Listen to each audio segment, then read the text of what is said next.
Gleich kommt das Falterradio. Vorher gibt es noch Werbung. Sie hilft, unsere journalistische Arbeit zu finanzieren. Das Falterradio für anspruchsvolle Ohren. Sky X für anspruchsvolle Augen. Blockbuster, Serien, Sport und deine Lieblings-Free-TV-Channels. Sky X. Stream dich frei.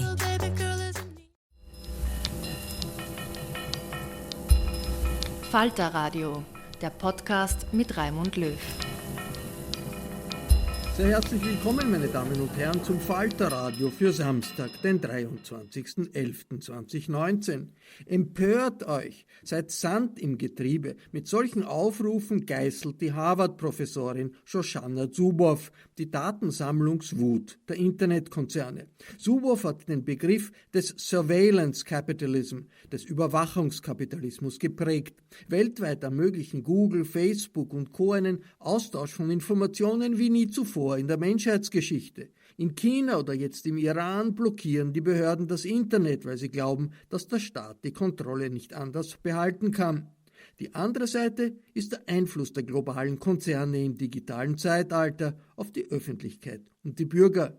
Shoshana Zuboff hat im Wiener Stadtgespräch, zu dem der Falter und die Arbeiterkammer Wien geladen haben, eine Philippika gegen die Herrscher über das Internet gehalten. I want to begin with a little bit of a story that I read in the New York Times. Almost as successful a newspaper as Falter, but not quite.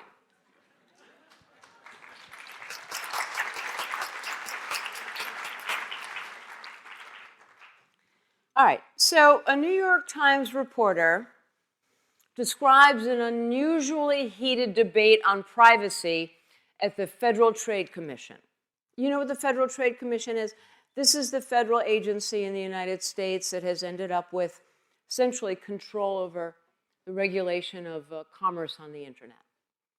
All right, so this is one of these multi-stakeholder meetings. When you hear the word multi-stakeholder, you know that only the powerful industry executives have any voice in such meetings.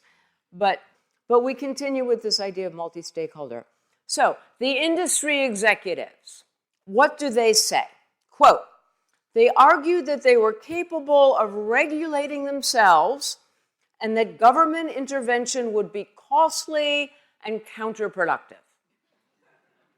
Does this come as a surprise? Then there were the civil libertarians, the folks from the civil society organizations. They warned that companies' data capabilities posed, quote, an unprecedented threat to human freedom. One observed, we have to decide what human beings are going to be in the electronic age. Are we just going to be chattel for commerce? One of the commissioners asked the question, where should we draw the line? None of this is surprising to you, is it? Here's the surprise. This article was written in 1997. We know the outcome of the story. The line was never drawn. The executives got their way. 22 years later, the evidence is in. Surveillance capitalism is the fruit of this victory. It is an unprecedented economic logic that rooted and flourished in the new spaces of the digital, which were celebrated by these industry executives as the last ungoverned space. But power fills a void. And that void of the internet was filled by the power of surveillance capitalism, so much so that we can now say that the internet is owned and operated by surveillance capitalism. By 2017, a leaked Facebook document, notice the word leaked. This is what puts the word surveillance in the phrase surveillance capitalism. We count on leaked documents and whistleblowers because everything is designed to be hidden. A leaked document tells a story. It reveals the corporation's systems for gathering psychological insights, in this case on 6.4 million young New Zealanders and Australian citizens. People who are in high school, university, postgraduate, young people in the workforce from these countries. This document was written by Facebook executives addressed to business customers in these two countries. Quote, by monitoring posts, pictures, interactions, and internet activity, Facebook can work out when young people feel stressed, defeated, overwhelmed, anxious, nervous, stupid, silly, useless, and a failure.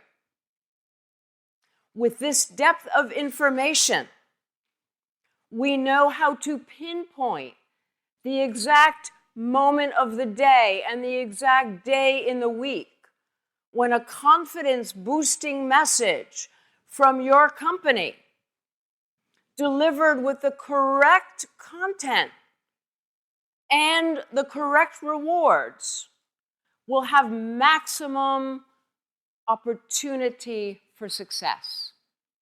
So, if you have a sexy black leather jacket to sell, send it on Thursday evening at 5 o'clock in anticipation of the social anxiety and interactions of the weekend. Let them know that you will deliver it for free at their door Friday morning at a discount, and we guarantee you that sale.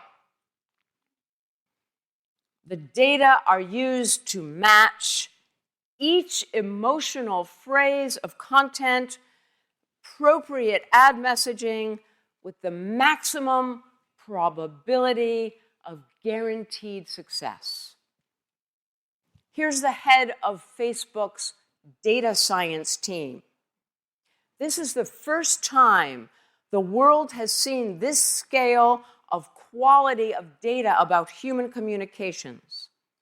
For the first time, we have a microscope. It lets us examine social behavior at a very fine level that was never before possible. What year was that? Do you recall? 2017? All right? I'm requiring some audience interaction tonight. So you better stay with me. Remember, I cut my teeth teaching at the Harvard Business School. I could call on any one of you. 1 year later, a young man named Chris Wiley stepped forward. You remember who Chris Wiley is? The Cambridge Analytica whistleblower. He's known as the young man with pink hair. Here's what Chris said. Listen carefully. We exploited Facebook data to harvest millions of people's profiles. We built models to exploit what we knew about them and target their inner demons. Does this sound familiar? Does it sound familiar? It should. The objective was behavioral micro-targeting, influencing voters based not on their demographics, but on their personalities. He called these techniques information warfare, correctly assessing that such shadow wars are built on asymmetries of knowledge and the power afforded by such asymmetries. What remains poorly understood, however, everyone's heard of Cambridge Analytica, right? But here's the part that most people do not grasp. The political firm merely pivoted a few degrees. Surveillance capitalism's mechanisms and methods from the commercial sphere to the political sphere. The very same standard operating procedures that were being imposed on innocent young people in Australia and New Zealand were repurposed by Cambridge Analytica for their political objectives.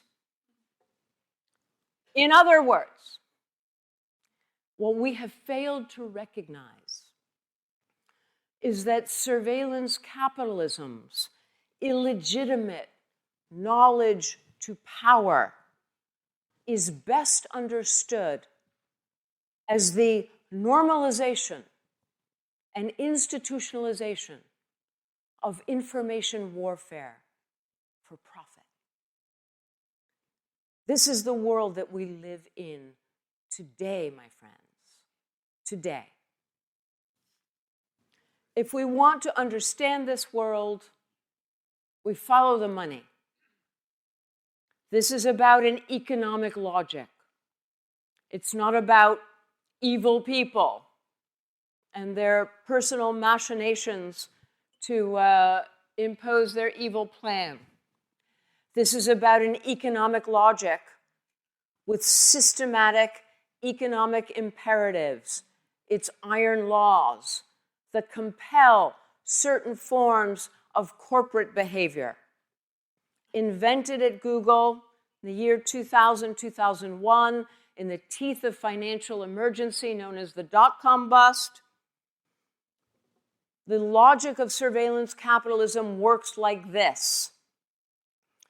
It understood early on, in the early 2000s, that private human experience was to be the last virgin wood for exploitation, commodification, production, and sales.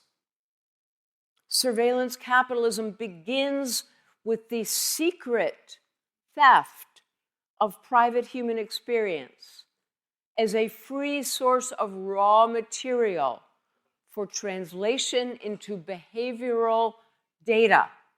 This is an important step. We don't begin with data. We begin with our lives, our everyday lives.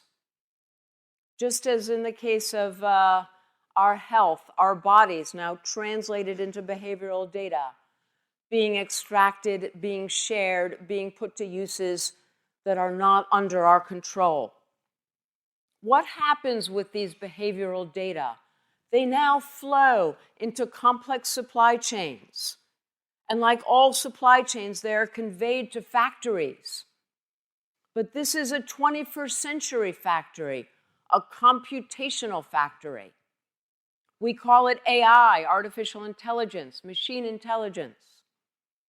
But like every factory, it produces products. What are these products? They are predictions of human behavior, what we will do soon and later. Another leaked Facebook document gives us an insight into its AI hub, the heart of its computational factory, where the document discloses trillions of data points, trillions, are ingested every day, and 6 million predictions of user behavior are produced each second. That's the computational factory. What happens to these predictions, these prediction products? They are about us, but they are not for us. They came from us, but they do not return to us. They are sold instead to business customers with a keen interest in what we will do. These business customers trade in a new kind of marketplace, a predictive marketplace that trades exclusively in human futures. The most successful, globally successful, the first globally successful prediction product was the click-through rate. And the first globally successful human futures market was what was called online targeted advertising. Today, this logic has spread not only from Google to Facebook and from Facebook through the tech sector, but now through the normal economy, through every economic sector, whether it's health, education, insurance, entertainment, finance, all the way back to product and services. Every product with the word smart, every service with the word personalize is participating in this new logic. Surveillance capitalists sell certainty. That's what they're selling, and the competitive dynamics of these new markets produce economic imperatives. First, what does AI require? Everybody knows this. It requires lots of data. So the first imperative is economies of scale. Economies of scale. We need lots of data.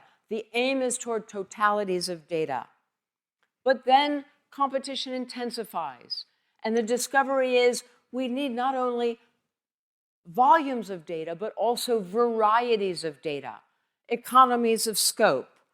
Ultimately, it becomes clear that the best predictive data comes from actually intervening in the state of play, learning how to tune, herd, coax human behavior, our action, in the direction that serves the guaranteed outcomes, the prediction products that are being sold to business customers.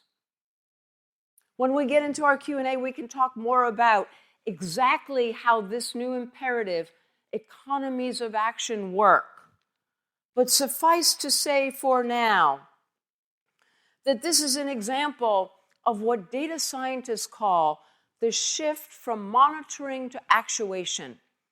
Data scientists talk about developing so much information about a system that that amount of information cascades beyond monitoring into actually being able to control that system, to control it remotely, to automate it, to actuate it. This is the situation we are in today. Surveillance capitalism, amassing sufficient quantities of information to pass this tipping point from monitoring to actuation, to now not only know our behavior, but to be able to modify our behavior, and to do this through the medium of the digital surround.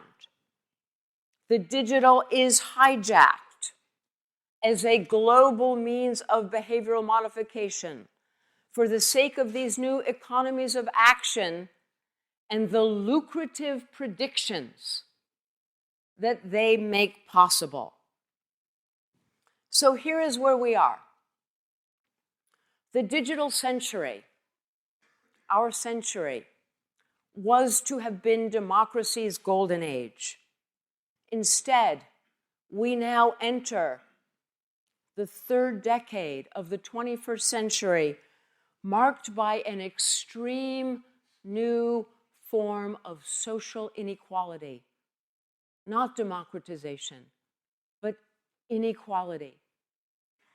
What is this new inequality that threatens to remake society as it unmakes democracy from below and from above? From below, its systems evade our awareness. When surveillance capitalists celebrate their success in economies of action and the remote influence over human behavior at the level of groups, of populations, and individuals. They celebrate two things: not only the efficacy with which they can work through the digital surround, the ubiquitous digital architecture, in order to touch our behavior in specific ways, but they celebrate their ability to do this while continuously bypassing our awareness. When they bypass our awareness, they rob us of agency, they usurp us of decision rights. There is no question of consent. There is no consent. They eliminate the right to combat. This is how democracy is eroded from below. Autonomy, individual sovereignty, agency. Without these elements, democratic society is impossible to imagine. But they also erode democracy from above, because the big picture now is one of asymmetry, is one of a growing abyss between what it is that we can know and what can be known about us. This growing abyss is what I call epistemic inequality. It is defined as unequal access to learning imposed by private commercial mechanisms of information capture, production, analysis, and sales. It is not based on what we can earn, but what we can learn. The focal point of power shifts from ownership of the means of production to ownership of the production of meaning. Unequal knowledge about us produces unequal power over us. The question before us is, how do we understand this power? One data scientist said to me, "We've learned how to engineer the context. We simply write the music and we let the music make them dance." What is this new power to make us dance? Last week, the world celebrated the end of totalitarianism in Germany. I was there for those events. When we say the word totalitarianism today, we have a deep understanding of the meaning of that word. But this was not always the case.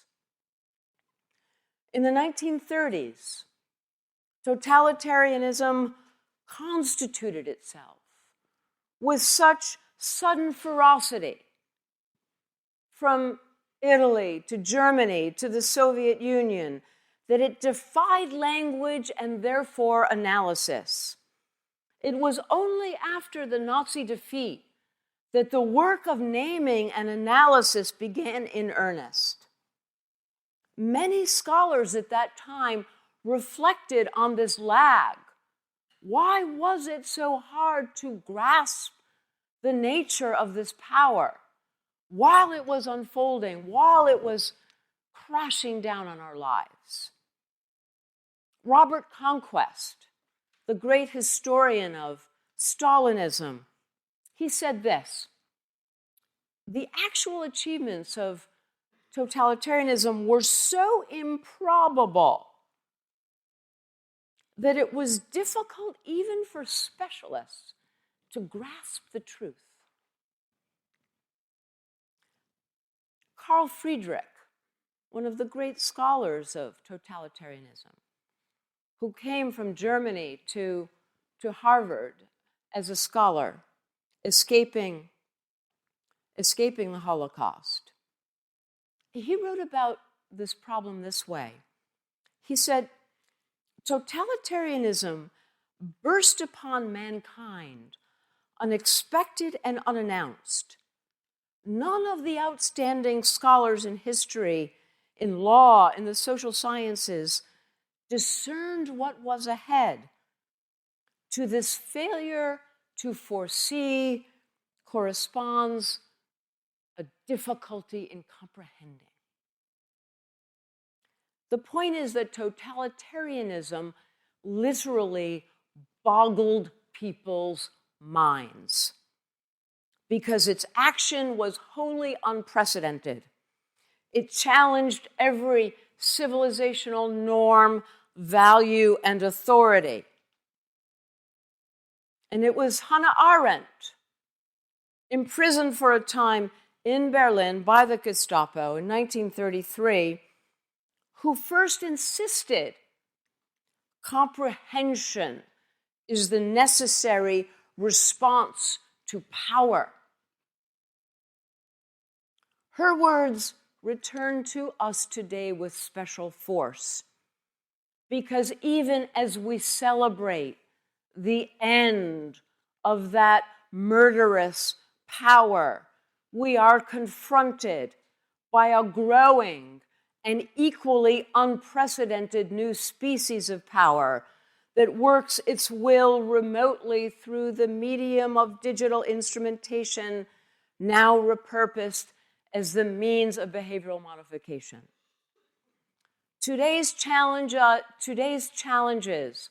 have caught us equally wordless and disoriented as we strain to grasp the specific inner logic of this conspicuously 21st century conjuring of power, to which the past offers, again, no adequate compass. Its aims in many ways are as ambitious as totalitarianism, but its means are utterly different. And in its essence, it is profoundly distinct.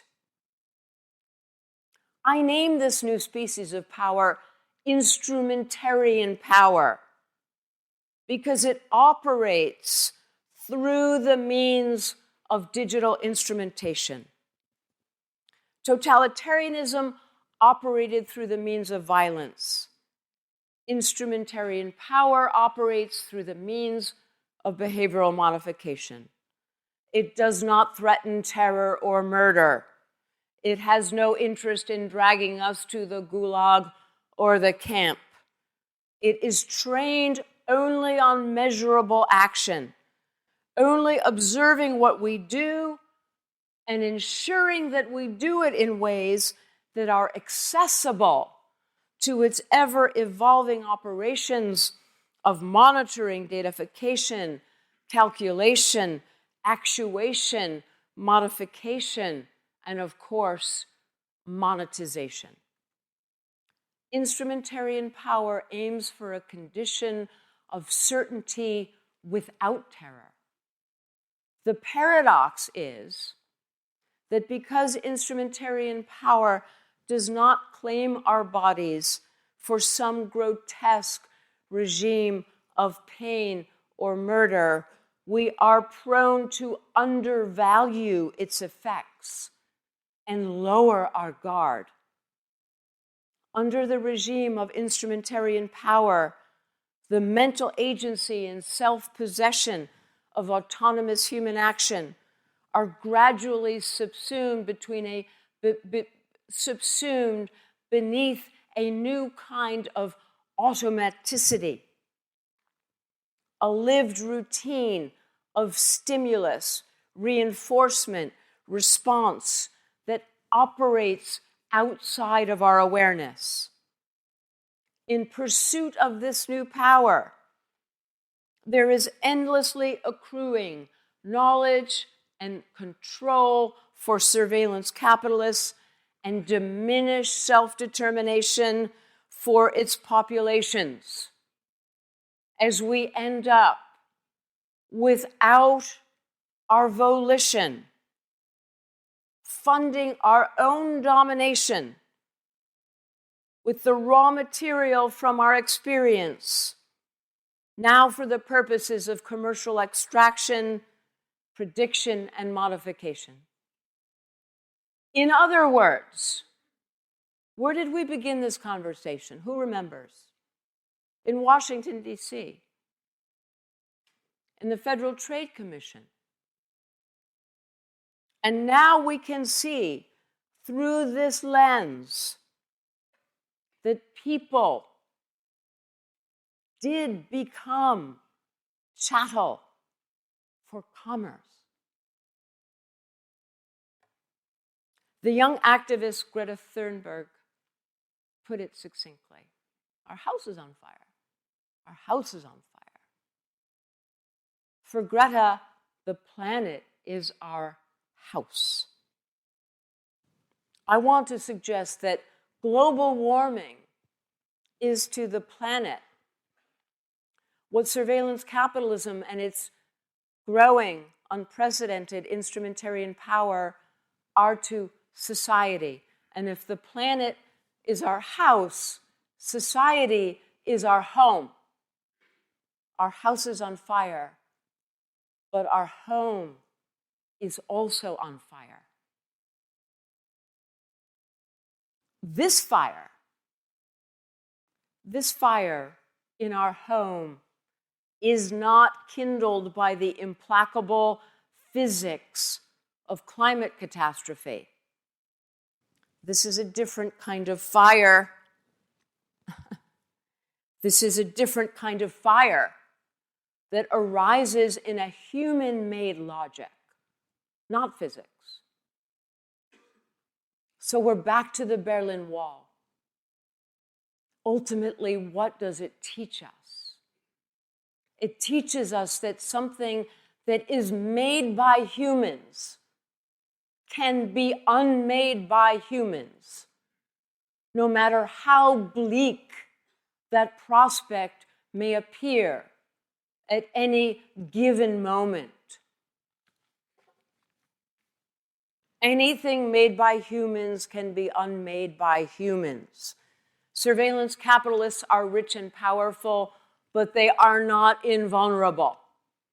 They have an Achilles heel. They fear law. They fear lawmakers who do not fear them.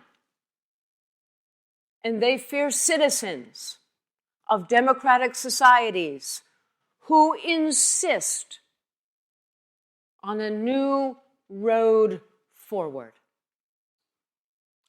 Thank you.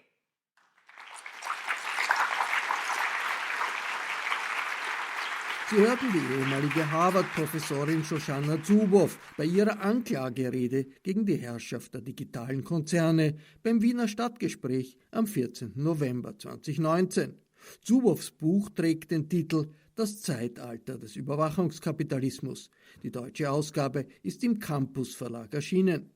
Die Begegnung mit der amerikanischen Ökonomin geht weiter. Es folgt ein Gespräch, das Falter-Mitbegründer und Herausgeber Armin Thurnherr mit Shoshana Zuboff in der Arbeiterkammer Wien geführt hat und das wir in einem zweiten Teil dieses Podcasts online stellen.